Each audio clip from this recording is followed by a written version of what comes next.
हुआ। सबसे पहले तो मैं होम मिनिस्टर अमित शाह को धन्यवाद देना चाहता हूँ। आज का डेट फिक्स हुआ, गए दिन हम लोग मुलाकात हुए थे और उस मुलाकात में जितना भी हमारा मुद्दे के लिए बात हुई थी और उसने हमारा इशू के लिए गंभीरता से लिया था और संग संग में उसको लेकर ही आज डेट फिक्स हुआ था। तो आज बहुत अच्छा तर्क वितर्क हुआ। 1 घंटा 15-20 मिनट और 1 घंटा 15 मिनट का जो वार्ता में सभी चीज के लिए संवैधानिक व्यवस्था में और एक बार सर गोरखालैंड इशू में क्या बात हुआ आज? गोरखालैंड का बात तो बहुत आगे से ही कर रहा हूँ हम लोग, क्योंकि 2007 से हम लोग गोरखालैंड का आंदोलन का विषय संसद में मुद्दे के लिए भारत सरकार के साथ, बंगाल सरकार के साथ हम लोग वार्तालाप तो करते रहे।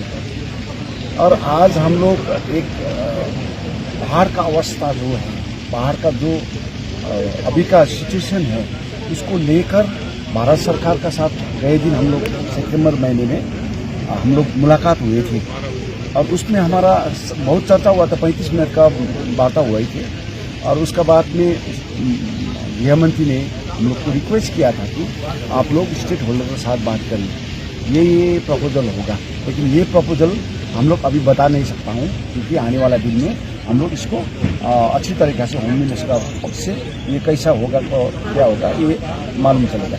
लेकिन हमारा तरफ से जितना भी रखना है हम लोग रख चुका हूँ और उसी बावजूद आज हमारा डेट फिक्स हुआ है। और आज डेट में हमारा Raju Bicester MP Raju Bicester ने बहुत अच्छी तरीके से ब्रीफिंग किया। जो सेक्रेटरी को संग मिनिस्टर ऑफ स्टेट उसको जो ब्रीफिंग किया, तो इतना अच्छा से ब्रीफिंग किया। बहुत हम लोग इतना मीटिंग में हम लोग आए हूँ, इतना मीटिंग में हम लोग बात रखा हूँ, लेकिन सबसे अच्छा आज इतना डिपार्टमेंट होम को इतना हम लोग तो आपको क्या लगता है कि जो आपका मांग है गोरखालैंड लेके अलग जमीन मिल जाए संवैधानिक व्यवस्था के लिए और अभी पहाड़ का स्थिति परिस्थिति सब लेकर ही हम लोग चर्चा किया है और हम लोग का सब वहाँ का लैंड राइज विभिन्न विषय है वहाँ का, हम लोग का सिक्योरिटी पॉइंट ऑफ व्यू में सब कुछ देखकर ही हम लोग वहाँ बात हुआ। लेकिन अच्छा हुआ और जल्द से जल्द फिर दूसरा मीटिंग होने वाला है और डेट तो तय आज नहीं हुआ, लेकिन जल्द से जल्द। तो ये मीटिंग पॉजिटिव हुआ? हाँ, बहुत पॉजिटिव हो सकता है। देखिए गोरखालैंड को बात तो रखना हमारा काम है ना। भारत सरकार का कैसा कन्विंस कराना है और संग में हमारा बात कैसा रखना है हम लोग तो रख चुका हूँ। और भारत सरकार का तरफ से भी क्या वहाँ पहाड़ के लिए, तराई डुवर्स के लिए, अभी 396 मौजा के लिए हम लोग बहुत अच्छी तरीके से वहाँ पर ब्रीफिंग हुआ, क्योंकि गए दिन से वो तराई डुवर्स छूट गया था। इसके लिए भी बहुत अच्छी तरीके से चर्चा हुआ। तो आने वाला दिन में इसको लेकर ही हम लोग एक समाधान ढूंढेंगे और इसके लिए हम लोग आगे जाएंगे। तो ये बात हमने सब रखा और भारत सरकार की तरफ से भी देखिए, राज्य सरकार तो आज भी मीटिंग में कल तक आने वाला था लेकिन नहीं आया। ये हमारा विषय नहीं, हम लोग तो क्लियर कट बोल दिया कि वहाँ पर होम मिनिस्टर की तरफ से मिनिस्टर अभी था, चेयरपर्सन वही था, तो उसने खुद ही बोला कि आप लोग जल्द से जल्द हो गवर्नमेंट ऑफ वेस्ट बंगाल का सब साथ तो बोला। नीरज जी, मोहन जी बोलना था आप बोल देना। नीरज जी, आज जो बैठक हुआ इस विषय में क्या बताएंगे? जैसे गोरखालैंड के मुद्दा है, 6 शेड्यूल के मुद्दा में क्या है? नहीं, देखिए, ये सकारात्मक, सबसे सकारात्मक बैठक हुआ, क्योंकि मैंने भी अब तक 4-5 बैठक में भाग लिया, ऑफिशियल तौर से 3 बैठक में। ये हमारा सेकेंड ऑफिशियल 21 के बाद है, तो सब कुछ सकारात्मक है। इस बार हमारा इश्यूज को समाधान के और केंद्र सरकार का क्या सोच है, केंद्र सरकार ने क्या सोचा है, हमारे ये प्रश्न था।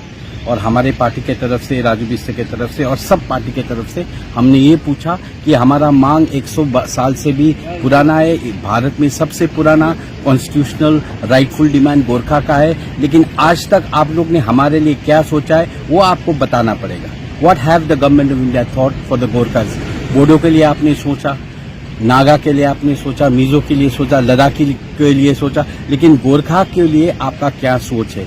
तो ये इस बात को संज्ञान लिया है और बहुत सारे चर्चा परिचर्चा होने के बाद गवर्नमेंट ऑफ इंडिया ने कहा कि होम मिनिस्टर लेवल पे आएगा और इस अनुरूप हमारा बात बहुत फ्रूटफुल अभी नहीं कह सकते, लेकिन बहुत पॉजिटिव नोट पे एंड हुआ है। यूनियन होम मिनिस्टर साहब के अध्यक्षता में जल्दी मीटिंग होने का बात है। आज स्टेक होल्डर, बंगाल एक स्टेक होल्डर है, वो नहीं आया, इसलिए उसका भी संज्ञान लिया गया। अगर आते तो अच्छा होता। इसका मतलब आपका त्रिपक्षीय नहीं हो सका? त्रिपक्षीय नहीं हुआ। अब अगर उनको लेने से त्रिपक्षीय होता तो त्रिपक्षीय हुआ।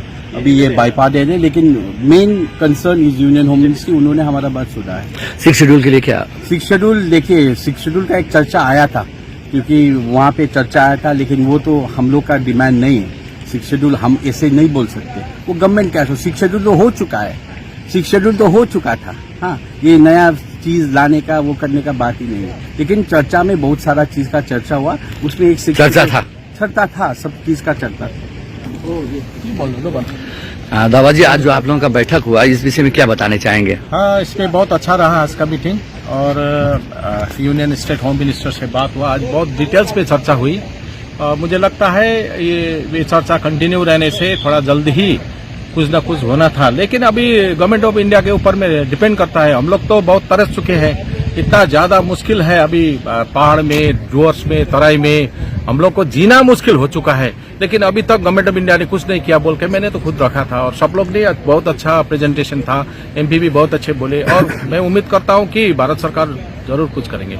गोरखालैंड के मुद्दा के लिए क्या बोले? वो गोरखालैंड का बात हुआ, फिर यूनियन टेरिटोरी का बात हुआ, सब जितना भी इंडिया में सब होगा।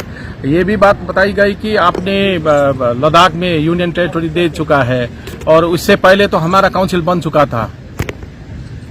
तो ये बोरोलैंड का जैसा आप लोगों ने डिमांड किया क्या?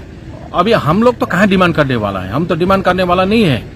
आपका मुद्दा में क्या बात? हमारा मुद्दा तो वही है। तो आप लद्दाख में आप यूटी बना चुके हैं, आप झारखंड राज्य हो चुका है, अभी देखिएगा। 1954 का एब्जॉर्ब एक्ट के बारे में वो बात पूरा उठा। 54 का एब्जॉर्ब एक्ट सबसे ज्यादा 1954 का एब्जॉर्ब एक्ट से ही बात हुआ, शुरू ही यहीं से हुआ। Thank you. Punjab state dear 200 monthly lottery, पहिलो पुरस्कार 1,50,00,000 गॅरंटीड पुरस्कार। टिकट को मूल्य 200 रुपया। पहिलो पुरस्कार केवल बिक्री भय का टिकट बाट।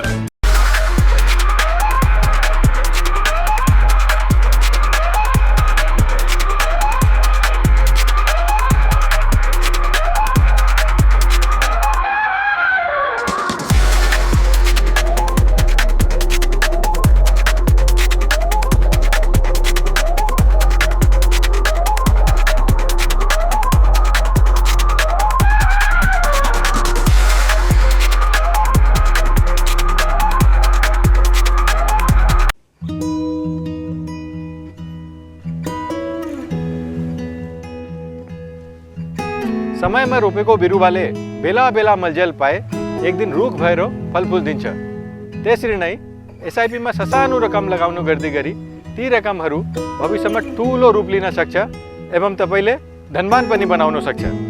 घर बनाउन, उच्च शिक्षा लिन, सुख साधन किन्न, सम्मानित रिटायरमेन्ट जीवन जिउन, होसमा जोश मिलाई एसआईपी में लगानी गरी भविष्य बनाउनुहोस्। म्यूचुअल फंड निवेश बाजार के जोखिमों के अधीन है। योजना से जुड़े सभी दस्तावेजों को ध्यान से पढ़ें।